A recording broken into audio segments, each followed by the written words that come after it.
Eco পার্কে ঘোরার পর চলে আসলাম নিউ টাউনের রাম মন্দিরটাতে। দেখতে পাচ্ছ এন্ট্রি গেটটা কত সুন্দর করেছে এখানকার রাম মন্দিরটা। তো চলো ঢোকা যাক।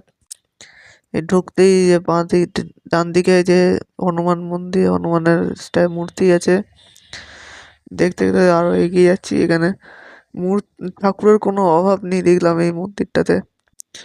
পুরো একদম ভক্তি করে বললাম যে আমাকে সাকসেসফুল ইউটিউবার বানিয়ে দিতে। দেখতেই পাচ্ছে এখানে কত যে দোকান ফোকান অনেক কিছুই আছে ভেতর মন্দিরের ভেতরে। দেখতে পাচ্ছ প্রবেশ করছি, এই ডান দিকে একদম শিব ঠাকুরের মূর্তি আছে।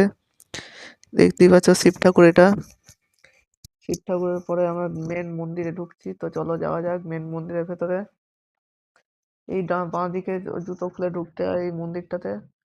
বাঁ দিকে জুতো খুলবো, তারপর ঢুকে এলাম মেন মন্দিরটাতে। দেখতেই পাচ্ছি এই মন্দিরটাতে ঢুকছি, আর চারিদিকে মন্দির আর মন্দির।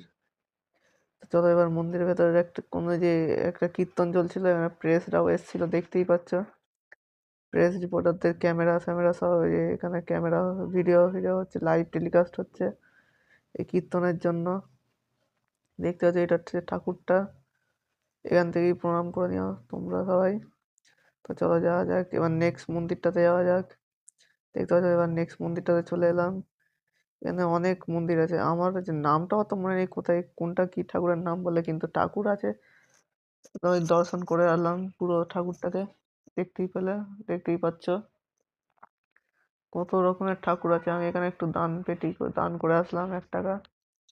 তারপরে 1 টাকা দান করলাম। দেখতে আর একটা মন্দিরে চলে এলাম। এটা কোন ঠাকুরের মন্দির সেটা তো আমার মনে নেই অত, কিন্তু ঠাকুর এটা মনে হচ্ছে দুর্গা মায়ের মন্দির এটা। তারপরে আবার এই কীর্তন দেখতে চলে এলাম ওই মন্দিরটাতে। একটু কীর্তন দেখবো, তা কীর্তন দেখতে থাকি। তারপর কিছু একটু বাদে বেরোবো কীর্তন দেখে নিয়ে। তো চলো দেখতে থাকি কীর্তন। কীর্তন দেখতে দেখতে যে আর একটা মন্দিরে চলে এলাম। কীর্তন দেখে আর একটা এটা পুরো যে যত রকমের ঠাকুর আছে সব একসাথে ছিল এই মন্দিরটাতে। দেখতেই পাচ্ছ এটা আমি এখন দেখতে থাকি এই মন্দিরটাকে। কত ধরনের এই মনে হয় ইন্ডিয়াতে যত রকমের ঠাকুর আছে সব এই মন্দিরে পেয়ে যাবে এক জায়গাতেই। আমার এইটা মনে হলো এই মন্দির রাম মন্দিরে। দেখতেই পাচ্ছ এটা মনে হয় পুরীর মন্দির হতে পারে ঠাকুর ওটা। আমি হয়তো প্রথম বাঙালি যে এখনো পর্যন্ত পুরী যায়নি। তো মন্দির থেকে বেরিয়ে একটা কাবাবের দোকানে বসে কাবাব খাচ্ছি, দেখতে পাচ্ছ। এটা রেশমি কাবাব নিয়েছিলাম প্রথমে, হেভি ছিল আজকে কাবাবটা। স্যালাড দিয়ে গ্রিন চাটনি দিয়ে খাচ্ছি, হেভি লাগলো। তারপর একটা কাবাব নিয়েছিলাম হারিয়ালি কাবাব। দেখতে পাচ্ছ মারাত্মক গরম ছিল, আমার মুখ পুরো পুড়ে গেছে এত গরম ছিল। দেখতে পাচ্ছ আমি এখন খাবো, এত গরম যে আমার মুখ পুরো পুড়ে গেছে। তারপর একটু স্যালাড নিলাম, একটু স্যালাড খাচ্ছি যে কাবাবের সাথে।